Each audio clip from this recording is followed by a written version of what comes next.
하나님의 은혜가 우리 가운데 충만하기를 간절히 소망합니다. 오늘도 천국에 대한 비유의 말씀입니다. 슬기로운 다섯 처녀와 미련한 다섯 처녀에 대한 열 처녀의 비유입니다. 그래서 오늘 말씀을 보면 그때의 천국은 마치 등을 들고 신랑을 맞으러 나간 열 처녀와 같다, 이렇게 이야기하죠. 그러니까 열 처녀가 천국이 아니라, 제가 계속 얘기하지만 이 열 처녀로부터 나타나는 이 이야기가 천국에 관한 이야기다라는 거예요. 천국에 들어갈 수 있는 그런 성도들의 모습, 또 천국에 속한 자들이 또 어떻게 살아가야 되는지에 대한 이야기를 예수님께서 말씀하고 계신 거예요. 이 이야기는 너무나도 잘 아는 이야기입니다. 그런데 비유라는 것이 참, 예수님의 비유를 저도 다시 한번 이렇게 설교를 위해서 쭉 보지만 또 새벽에 또 예전에 설교했던 그런 내용이기도 하고, 그런데 다시 보아도 참 이러한 비유가 듣기에는 참 편한데, 이야기이고 참 편한데 그 내용의 그 원뜻을 이해하기에는 그 당시의 사람으로서는 쉽지 않았겠다. 또 마찬가지로 오늘날도 말씀의 이 내용을 그냥 단순히 이야기로만 받아서는 예수님께서 말씀하시고자 하는 그 내용을 파악하기가 그렇게 쉽지는 않다라는 거죠. 많은 설교자들이 비유를 풀어갈 때에 코에 걸면 코걸이, 또 귀에 걸면 귀걸이, 이런 식으로 풀어가거든요. 그래서 때로는 이렇게 해석하기도 하고 때로는 저렇게 해석하기도 하고, 풍기적 해석이라고 그래서, 알레고리적 해석이라고 그래서 이건 뭐냐, 이거는 첫째 뭐다, 이건 둘째 뭐다, 셋째 뭐다, 이런 식으로 전혀 다른, 예수님의 말씀과는 전혀 다른 이야기를 하는 경우도 있어요. 근데 우리가 비유를 대할 때 분명하게 생각할 것은 뭐냐면, 예수님이 말씀하시고자 하는 것은 단 한 가지, 여러 가지를 이랬다 저랬다 말씀하시고자 하는 게 아니라 단 한 가지를 말하고자 해서 그 비유를 얘기하는 거예요. 물론 때에 따라서 어떤 비유는 그 뜻을 해석하기가 쉽지 않아서 이렇게 해석하는 분이 있고 저렇게 해석하는 분이 있어요. 그러나 예수님께서 말씀하시고자 하는 의도는 분명하게 한 가지를 전해서 알게 하고자 하는 그러한 것이 있다는 거예요. 그래서 이 비유의 내용들을 읽어보실 때는 어떠한 그 한 부분이 발견이 되고 그 뜻이 이거의 뜻이구나 여겨진다면 나머지 모든 것도 다 그쪽에다 집중해서 해석을 하면 그러면 이해가 돼요. 오늘 말씀도 내용은 약간은 어떻게 보면 다른 비유보다는 조금 깁니다. 그러나 혼인잔치라는 이 하나의 이야기에 집중되고 있어요. 자, 이 혼인잔치, 구약에서부터 신약에서 여러 이제 혼인잔치들이 나오는데, 유대인들의 이 혼인잔치에는 한 3단계로 나누어질 수 있다고 합니다. 첫 번째는 부모들이 서로 만나서 약혼을 하는 관계입니다. 그러니까 우리가 말하는 약혼이 아니라, 그러니까 뭐라고 표현을 할까요? 부모끼리 상견례 한다고 그래야 되나요? 이제 중매쟁이가 중매를 했든 어쨌든 양가 부모들이 만나서 우리 아이들 결혼시킵시다, 이렇게 이제 약속을 하는 그러한 단계. 그 다음에는 그 정한 날에, 이 약속을 한 날에 모여서 정혼 예식을 하는 거예요. 정혼 예식을.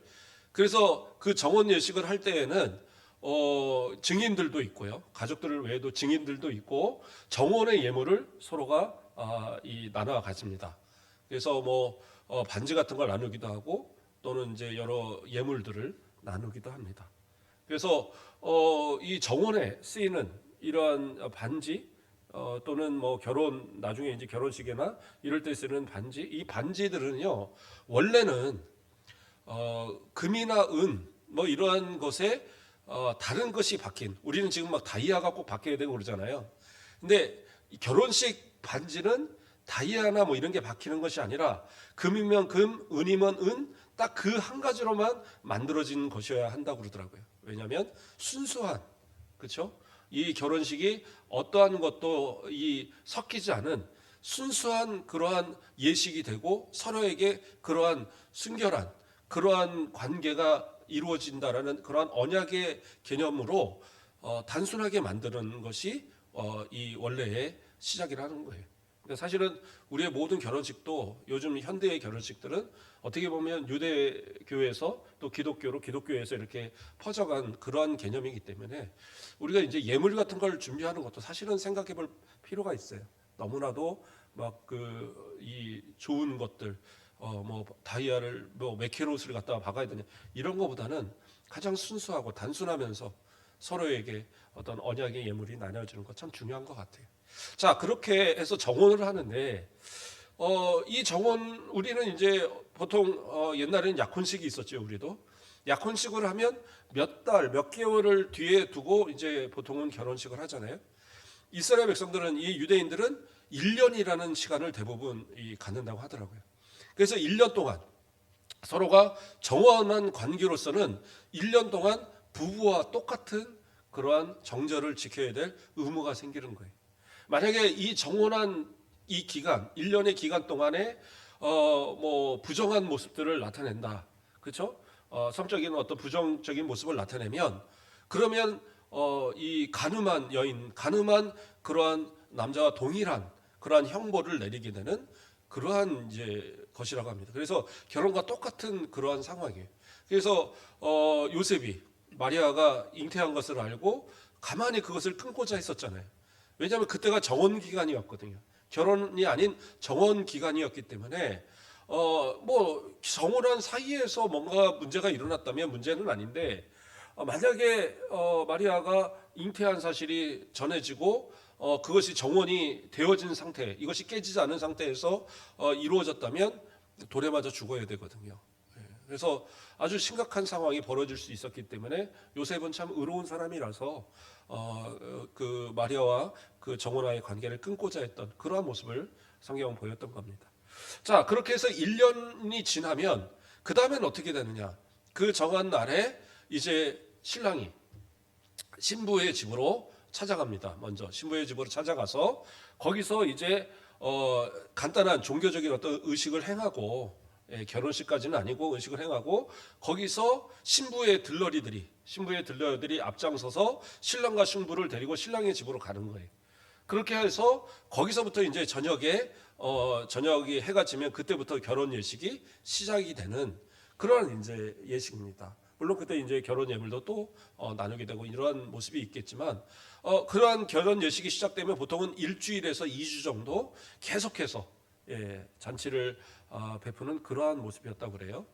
또 뭐 이에 더해서는 사실은 이제 결혼식에 앞서서 신랑은 또 이 그 성전에 가서 토라를 읽고 이 정결한 또 그러한 의식을 행하는 그런 모습들이 있었고요. 또 신부와 신랑들이 마찬가지로 하루에 걸쳐서 보통 24시간을 금식을 하였다고 합니다. 금식. 그래서 결혼식 예식이 끝날 때까지 금식을 하였다고 그래요. 그러니까 첫날 결혼식 예식이 될 때까지 그 24시간 이상을 금식하는. 그래서 모든 죄의 이러한 것들을 다 씻어내고 새로운 그러한 이 삶을 시작한다는 그런 의미에서 그렇게까지 했다고 합니다. 그래서 상당히 중요하게 여겨지고 이 결혼식은 정말로 어떻게 보면 지금도 마찬가지지만 일생에 있어서 가장 중요한 어떤 예식 가운데 하나였던 거예요. 거기서 이제 들러리들의 중요한 것은 뭐냐면 보통은 신부의 친구들이 하는데 10명을 기준으로 이렇게 세우는 겁니다. 왜 10명을 기준으로 세우냐? 10이라는 숫자가 성경에는 뭐 완전 숫자들이 여러 개가 나오죠. 7이라는 숫자도 완전 숫자고 12도 완전 숫자인데 10도 완전 숫자입니다. 10은 충만의 수예요. 10은 충만의 수로서 완전 숫자의 개념이기 때문에 그래서 이 들러리들을 세울 때는 꼭 10명을 세우는 거예요. 그래서 5명이 양쪽에서 이끌어서 신부와 신랑을 이렇게 함께 그 신랑의 집으로 이렇게 가는 그러한 이제 모습이 되는 거거든요. 근데 이제 예외적으로 아마 오늘 본문에서 그 예외 상황일 건데 신랑이 아주 멀리 있어요. 신랑이 아주 먼 지역에 사는 사람이면 이 신부를 데려가는 동안에 이 들러리가 따라갈 수 없잖아요. 그러니까 신부의 집에서 결혼식을 하는 경우들이 있다고 합니다. 그래서 여기는 아마 신부의 집에서 결혼식을 하는 경우인 것 같아요. 그래서 정한 날 분명히 신랑이 오는 것은 분명한데 예, 그 신랑이 더디오면서 나타나는 그러한 일들입니다. 자, 내용을 우리가 좀 더 깊이 살펴보도록 하겠습니다. 오늘 본문에 보면 천국은 마치 등을 들고 신랑을 맞으러 나간 열처녀와 같다. 그리고 2절에 그 중에 5은 미련하고 5은 슬기 있는 자라 이렇게 나오고 있어요. 미련하다, 슬기 있는 자다. 한마디로 지혜로운 사람과 이 좀 뭐라고 볼까요? 지혜롭지 못한 사람으로 이렇게 구분을 하는 겁니다.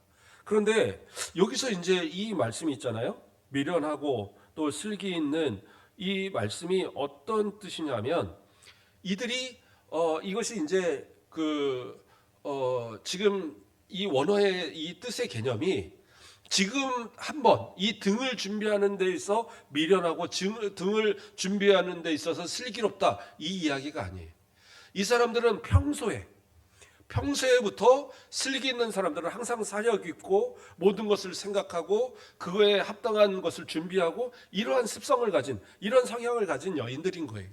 그리고 이 미련한 여인들은 항상 뭔가가 주의 있게 생각을 못하고 실수하고 항상 뭔가를 잘못하고 제대로 준비하지 못하고 이러한 이제 성향을 가진 여인들인 겁니다. 그래서 이것을 아예 극단적으로 서로 나눠 놓고 이러한 사람들이 평소에도 그렇게 했다라는 거예요. 어느 날 갑자기 한번 실수했다고 문제가 아니라 항상 그러한 모습으로 살아갔다. 그래서 결국에는 이러한 모습을 나타냈다라고 그렇게 되어져 있어요. 미완료형으로 이렇게 되어져 있어서 이것은 완료되지 않아서 계속되었다는 의미거든요. 그래서 이러한 이제 형태로 원화가 되어 있어요. 자, 그러면 이들이 어떠한 모습을 이제 보였느냐? 자, 미련한 그 자들은 등을 가지되 기름을 가지지 아니하고 슬리기 있는 자들은 그릇에 기름을 담아 등과 함께 가졌더니 이렇게 나오고 있어요. 자, 여기서 등을 가지되 기름을 가지지 아니었다고 하니까 그러면 등도 아예 등만 들고 기름을 안 가졌냐? 이 얘기가 아니라 등에는 기름이 있었어요. 등잔에는 기름을 가지고 있습니다.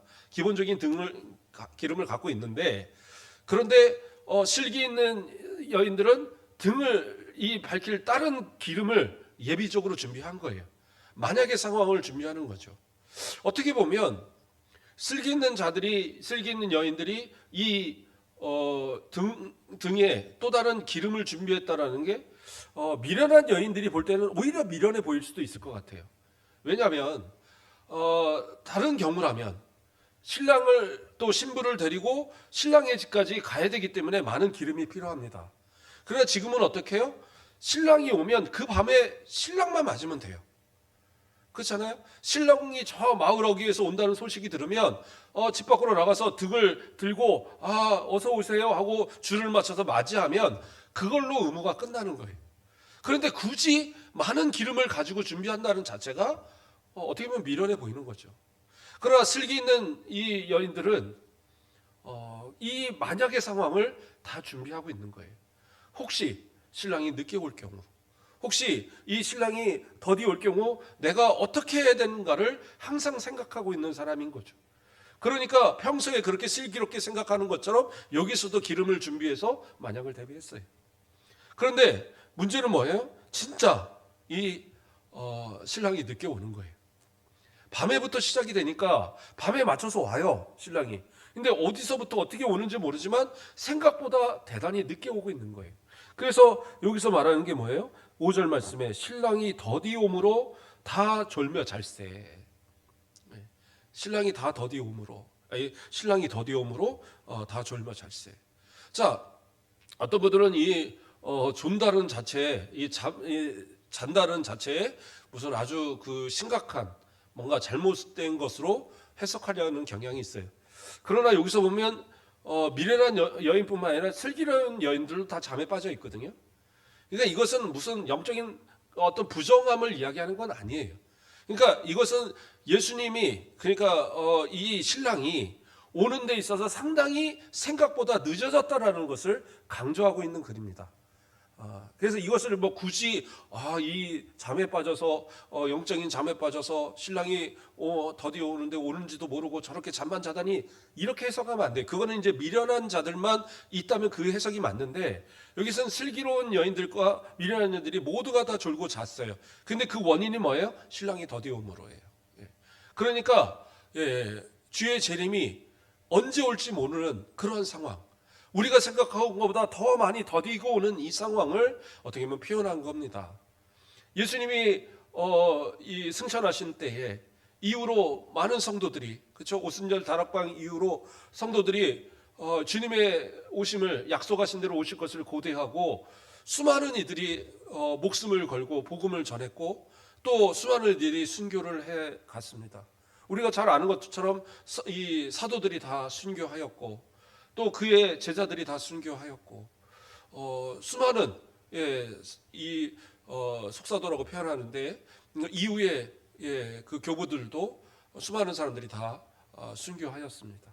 그렇게 순교할 수 있었던 이유는 뭐냐? 주님 오실 날이 얼마 남지 않았다라는 것이었거든요. 그런데 주님이 오실 날이 얼마 남지 않았다고 계속 말하는 것이 벌써 얼마예요? 벌써 2000년이에요. 그러면 이제는 어떤 사람들이 얘기하는 것이, 아이고 주님 언제 오시겠어? 아이고 아직도 안 오실 거야. 한 1000년쯤 더 있어야, 2000년쯤 더 있어야지 오실 거 아닌가? 그러나 아니에요. 주님은 곧 오십니다. 언제 오실지 우리가 알지 못할 뿐이에요. 그래서 더디옴으로 그때에서 미련한 자들과 슬기로운 자가 구분되어 나타나는 거예요. 그래서 어떻게 보면 지금도 주님께서는 바로 슬기로운 자, 이 미련한 자가 구분되어지는 이 상황을 지켜보고 계시는 거죠. 자, 어쨌든 그래서 더디옴으로 인해서 생각보다 더디오니까 모두가 이제 잠이 든 상황입니다. 그런데 등에는 이미 불을 붙여 있어서 그 모든 기름이 다 타들어가고 있었어요. 그 잠자는 동안에 다 타다 들어갔습니다. 그리고 나서 밖에서 이제 소리가 들립니다. 뭐예요? 저기 6절 말씀에 밤중에 소리가 나되 보라 신랑이로다 맞으러 나오라 하매. 뭐예요? 저 마을 어귀에서 시끌시끌한 소리가 들리는 거예요. 신랑이 우리 뭐 함지면 그런 거 있잖아요. 함지고 뭐 이런 거. 저는 뭐 그런 걸 받았지는 않았는데 그냥 간단하게 하자고 안 했는데 저는 친구네 함은 제가 접었어요. 그것도 그 친구도 간소하게 하자고 혼자 오래요. 그래갖고 제가 함지고 혼자 함 사세요 하고 혼자 들어갔어요. 그랬더니 뭐 상다리 부러지게 딱 준비해 놓고 저를 맞이해 주시더라고요. 옛날에 그렇게 했잖아요.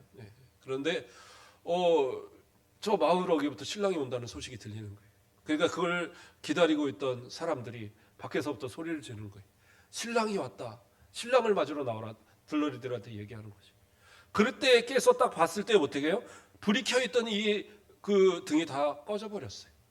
슬기로운 자도 꺼졌고 미련한 자도 꺼졌어요. 그런데 등을 다시 밝히기 위해서 뭐가 필요해요? 기름이 필요한데 이 슬기로운 여인들은 기름을 준비했고 미련한 여인들은 기름을 준비하지 않았어요. 그래서 급하게 슬기로운 여인들한테 기름 좀 빌려줘. 근데 뭐라 그래요? 우리가 쓸 것도 부족할 거니까 너희들 가서 빨리 파는 사람들한테 가서 좀 사라 이야기합니다. 그런데 그건 당연한 것이, 자, 신랑이 올 때 그 불을 아주 밝게 비춰야 되는 거예요. 어떻게 보면 그 작은 그냥 등불 정도가 아니라 환하게 비춰야 되는데 그러기 위해서는 예비한 기름이 그렇게 많지는 않았을 거란 말이에요. 그릇에다가 그저 한 번 더 불을 밝힐 정도의 그러한 기름이 없을 것인데 이것을 나누었다가는 저 멀리서 또 신랑이 오면서 함사시오 하고 막 오는데 이건 나 못 가. 막 그러고 앞에서 막 그랬다가는 이거 모자랄 수 있는 거예요. 그러니까 빨리 가서 사와라. 그러니까 그제서야 이 미련한 여인들은 어떻게 해요? 그걸 사겠다고 밖으로 나갑니다. 그 밤에, 늦은 밤에, 모두가 잠들어 있을 밤에 이게 어떻게 살 수나 있겠어요? 이거 어떻게 해서 구했는지 구했을 수도 있고 못 구했을 수도 있고 그들이 다시 돌아왔을 때는 어떻게 해요? 모든 사람이 다 그 혼인잔치에 그 집에 다 들어가고 집의 문은 닫혀버렸어요. 그랬을 때 그 집 주인이 나와서 뭐라고 얘기해요? 11절 말씀을 보면 그 후에 남은 처녀들이 와서 이르되 주여 주여 우리에게 열어주셔서 대답하여 이르되 진실로 너희에게 이르노니 내가 너희를 알지 못하노라 하였느니라. 알지 못한다. 알지 못한다라는 것은 뭐 진짜 알지 못하지는 않았겠죠. 그러나 알지 못한다. 왜 그래요? 어떻게 보면 결혼식을 망친 주인, 어떻게 보면 신부의 아버지가 되겠죠. 이 신부의 집으로 보면 어떤 이들은 뭐 이제 이게 신랑의 집이다라고 주장하는 이들도 있는데 신부의 아버지겠죠. 이제 정황상. 근데 이 신부의 아버지가 그 신부의 친구들인 들러리 이 5명의 미련한 여인들을 보고 너희들 알지 못해 돌아가 하고 박대를 해버립니다. 왜냐하면 앞에서 제가 설명한 것처럼 이 열이라는 숫자를 이 유대인들은 대단히 중요해요. 그러니까 숫자라는 개념을 대단히 중요시합니다. 그러니까 뭐 7, 10, 12, 14 이런 거 대단히 중요하게 여깁니다. 그래서 마태복음에 보면 족보를 얘기할 때 14대요, 14대요, 14대요 할 때 중간에 14대가 아닌 경우가 나와요. 13명이에요. 그런데도 14대라고 말을 해요. 그 이유가 뭐냐면 그 숫자를 대단히 중요해서 그래요. 그래서 이 어떤 완전수의 개념, 충만수의 개념이 흐트러지는 걸 대단히 싫어합니다. 12지파를 얘기할 때도 마찬가지예요. 12지파라고 우리가 얘기할 때 12지파면 이걸 뭐 다 세기는 그렇고 이 12지파라고 얘기할 때 어떤 곳에서는 이렇게 말하고 다른 부분이 있어요. 어떤 부분이 있느냐? 레위 지파를 포함할 때에는 이 에브라임 지파, 므낫세 지파를 요셉 지파라고 부릅니다. 성경에 보면. 그런데 이 므낫세 지파와 에브라임 지파를 구별할 때에는 그래서 12지파를 얘기할 때는 레위 지파를 빼요. 그러니까 우리가 생각할 때는 레위 지파는 그래요. 전투 병력이 아니니까 개수하는 데도 사실은 빠지거든요.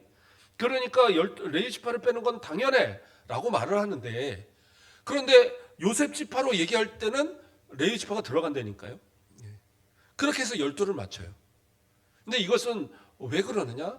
그 완전에 대한 개념을 대단히 중요시해서 그래요. 이것이 틀어지는 것이 대단히 그런 악한 것이다라는 이런 생각을 갖고 있거든요. 그렇기 때문에 열이라는 이 숫자를 절반을 날려버린 이 미련한 여인들에게 있어서 화가 날 수밖에 없는 거예요. 그렇잖아요. 내 자녀가 결혼을 하는데 열심히 뭐 결혼 예물을 만약에 내가 어디다 맞췄다 이거예요. 근데 반지를 하나를 빼고 하나만 갖고 왔어요.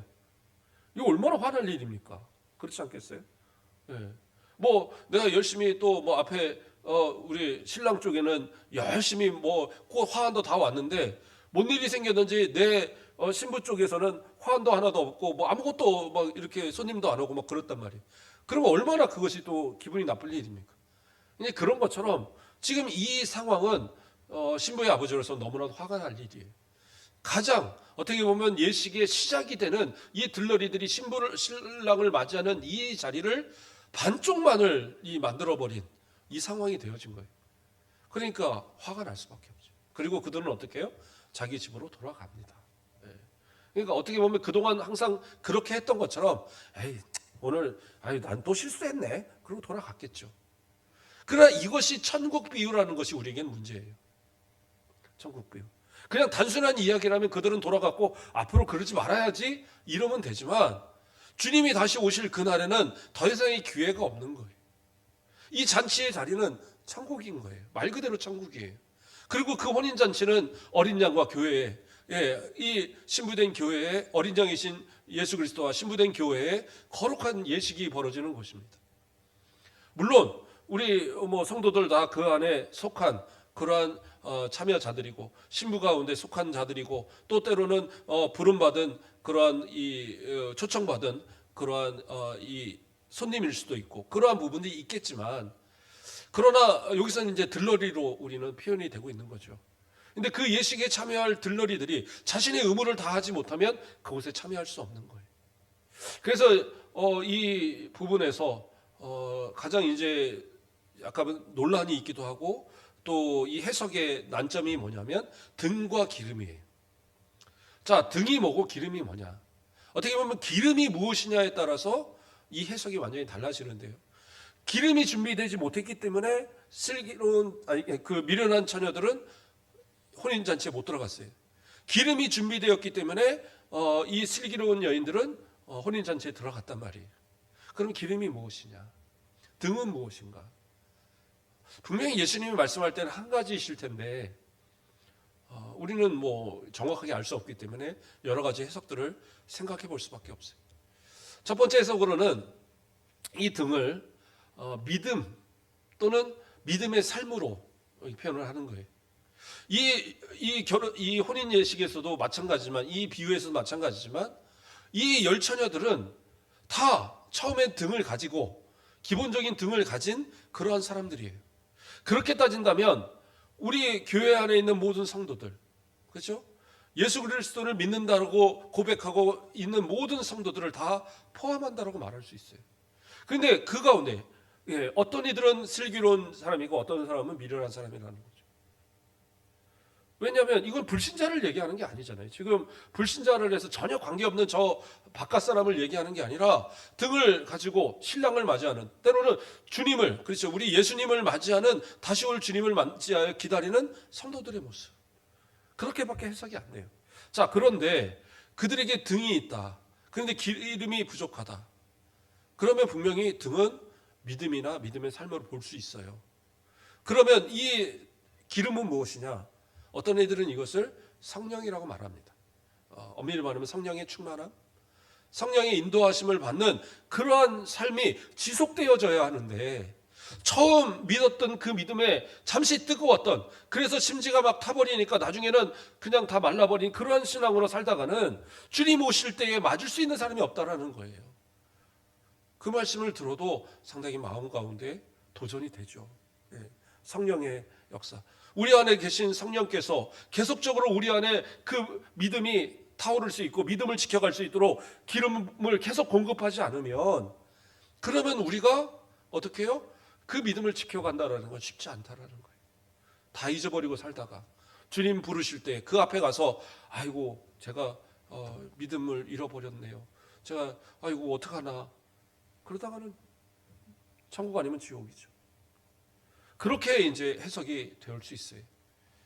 그러나 이제 그것을 성령으로만 해석을 하면 마치 예수 그리스도를 믿어서 성령의 그 성령으로 거듭난, 성령의 내주하심을 받는 성도들이 그 성령님을 상실할 수 있다라는 그런 가능성을 제시할 수 있어요. 그래서 이것도 완전한 해석이라고 보기는 어렵습니다. 그 다음에 해석은 죄송합니다. 그 다음에 해석은 이 기름을, 앞에 등은 기본적인 우리 신앙의 삶으로 보고 이 기름은 믿음으로 보는 거예요. 그래서 믿음이 계속적으로 있어야지, 끝까지 믿음을 지켜야지 천국에 갈 수 있다는 거죠. 그렇게 본다면 믿음도 확실합니다. 우리가 잘 아는 것처럼 어느 사람들은요, 처음에는 마치 그 돌밭에 뿌려진 씨앗처럼 잠시 막 뜨겁고 기분은 좋아요. 막 좋다. 그러나 뜨거운 태양이 비치면 어느 순간 믿음을 잃어버리는 거예요. 또 가시떨기도 마찬가지죠. 이제 신앙도 어느 정도 참 잘했다, 한 5년쯤 10년쯤 신앙생활 잘 하네, 이 정도면 됐겠네. 그런데 어떠한 일에 쓰러지고 교회를 떠나버리고 믿음 생활을 저버리는 이러한 경우도 많이 있어요. 이런 것을 본다면 그 믿음을 지키는 것이 그리 쉽지는 않다는 거죠. 주님 오실 그날에 믿음 없으면 아무 소용없어요. 그렇게 본다면 믿음이 기름이다라는 것을 볼 수 있어요. 또 하나의 해석은 굳이 등이 뭐냐, 기름이 뭐냐 해석할 필요가 뭐 있냐는 거죠. 뭐냐? 준비되어 있느냐라는 걸 말하고 있는 거죠. 준비되어 있느냐. 어떻게 보면 그게 믿음인데, 주님 오실 그날에 내가 준비되어 있느냐. 그렇죠? 그래서 마지막 13절에 뭐라고 나와요? 그런즉 깨어있으라, 너희는 그날과 그때를 알지 못하느니라. 육신적으로는 잠을 잘지라도 우리의 영적으로는 깨어 있어야 되는 거예요. 날마다 준비되어져 있어야 되는 거예요. 어느 한순간 뜨거웠다가 어느 한순간 차가워지는 그런 신앙이 아니라, 정말 주님 앞에 날마다 그 내 믿음을 지키고 성령 충만함 가운데 끝까지 그 신앙을 잃지 않기 위한 준비된 모습, 그러한 모습이 있어야 된다는 거죠. 그게 없다고 한다면 천국 못 가는 건 당연한 겁니다. 근데 이 땅을 살아가면서 성도들이요, 처음엔 다 믿음 생활하고 참 나는 예수 믿어 참 좋아. 그런데 시간이 갈수록 주님이 오시는 날이 앞으로도 한 1000년쯤 안 올 것 같은데, 내 살아있을 동안에 안 올 것 같은데, 그러면서 자꾸 점점 신앙생활에 방종에 빠져버리는 이러한 모습들을 보게 된다라는, 언제든지 나는 돌아갈 수 있어, 언제든지 나는 신앙생활 다시 되돌릴 수 있어, 주님 오실 그날에 그 앞에 가면 되지, 그런데 그게 아닌 거예요. 막상 어느 순간 주님 오실 때 그때 다시 돌이켜서 믿음 찾으려고 하고 그때 돌이켜서 성령의 그 충만함을 회복하려고 해도 그때는 이미 늦은 거예요. 어떻게 보면 이 두 번째와 세 번째 해석이 저는 가장 맞다고 봅니다. 주님 오실 날을 준비하는 성도들, 준비되어 있지 않으면 주님을 만날 수 없다라는 거예요. 주님 앞에 부끄러워서 또 얼굴 들지 못하고 저 지옥하여 가르면서도 변명 한마디 못하고 돌아서게 될 수밖에 없는 그러한 모습들이 되어서는 안 된다라는 겁니다. 예수님께서는 이 말씀을 하시는 게 앞서서 24장에서 무엇을 얘기하셨어요? 주님 오시는 그 마지막 날에 일어날 여러 일들에 대해서 이야기했어요. 이러한 말씀의 다음 장에 있어서 이 비유를 이야기하시는 것은 주님 오실 날이 멀지 않았다라는 거예요. 그러므로 주님을 맞이할 준비되어 있는 것이 우리 성도들의 모습이어야 된다라는 것을 강력하게 이것을 통해서 이 비유를 통해서 이야기하시는 겁니다. 슬기로운 처녀, 미련한 처녀, 우리의 삶 속에서 지속적으로 나타나는 믿음의 모습으로 판단되어지는 거예요. 예수 믿어서 많은 분들이 하는 얘기가 내가 어렸을 때는, 청년 때는, 제가 뭐 한 30대 때는 저 정말 신앙생활 잘했습니다. 그런데 지금은 참 그러나 아니에요. 먼저 된 자가 나중 되고 나중 된 자가 먼저 된 일이 많다고 그랬잖아요. 오늘 아까 예전 교회 집사님 한 분이 저를 또 찾아왔어요. 그분 꼭 뭐 마음에 뭔가 문제가 있을 때 찾아오시더라고요. 그런데 와서 이 얘기 저 얘기 하는데 10년 정도 이제 믿음 생활을 하니까 교회에 이제 여러 가지 문제들이 보이고 또 사람들의 말이 들리고 그러니까 이제 마음이 좀 싱숭생숭했던 것 같아요. 그런데 한참을 얘기하다가 그런 말을 하더라고요. 그래요. 믿음 생활 목사님 돌아가서 제가 열심히 잘하겠습니다. 그러고 가더라고요. 근데 이제 가장 상처가 되고 또 마음이 혼란했던 이유가 뭐냐면 믿음 생활 오래 했다고 했던 사람들, 그 믿음 생활하는 것을 본을 따라서 이 사람 참 저렇게 믿음 생활 잘하네. 그리고 참 따랐던 그 사람들이 이탈해버리더라는 거예요. 교회를 나가는 것 정도가 아니라 그렇게 사랑했던 교회를 욕하고 성도들을 욕하고 목사님 욕하고 그러고 있더라는 거예요. 그러니까 목사님이 진짜 그랬나? 교회가 진짜 그랬나? 성도들이 진짜 그래? 이런 마음이 드니까 너무 시험을 받는 거예요. 그래서 제가 교회가 문제가 아니라 목사님이 문제가 아니라 내가 문제가 있으면 그러면 그러한 모든 불만들을 피하게 된다. 내 신앙이 중요하다. 그리고 오해되는 여러 가지를 좀 풀어줬어요. 그랬더니 이제 깨달았습니다. 이제 신앙생활 잘하겠습니다. 이제 10년밖에 안 된 신앙인, 진짜 아예 초신자부터 10년밖에 안 된 분인데 정말 믿음 생활 잘하겠다고 약속하며 가더라고요. 20년 되고 30년 되고 내 평생의 신앙생활 해왔으면 그만큼의 신앙의 뿌리가 있어야 돼요. 흔들리지 않아야 되고 주님을 향한 그 열심과 뜨거움에서 많은 사람들이 나를 바라보고 있다는 사실을 잊어서는 안 돼요. 나를 바라보는 이들이 어느 순간 나 때문에 실족한다. 그 책임은 어떻게 질 거예요? 그러한 사람들이 바로 미련한 사람들인 거예요. 슬기로운 사람들은 끝까지 믿음을 지키는 사람이에요. 슬기로운 사람들은 끝까지 성령을 따라 사는 사람이에요. 슬기로운 사람은 오늘 주님이 오신다 해도 기쁨으로 맞이할 수 있는 모습이다라는 사실이에요. 이 사실을 항상 기억하시고 주님 오실 그날을 또 고대하며 우리의 삶을 지켜가는 모든 성도들 되길 주님의 이름으로 축원드립니다. 사랑의 하나님, 감사를 드립니다. 주님께서 우리를 사랑하여 주시고 오늘도 말씀을 통하여 주님 오실 날을 기억하고 생각하게 하심을 감사를 드립니다. 미련한 자들이 기름이 떨어져 주님을 맞이할 수 없었던 것 같이 우리도 주님을 맞이하지 못하는 미련한 자 되지 않게 하시고 슬기로운 자들과 같이 믿음을 지키고 성령의 충만함으로 날마다 주님 오심을 준비하고 고대하는 우리 성도들 되어지도록 축복하여 주시옵소서. 감사합니다. 예수 그리스도 이름으로 기도드립니다. 아멘.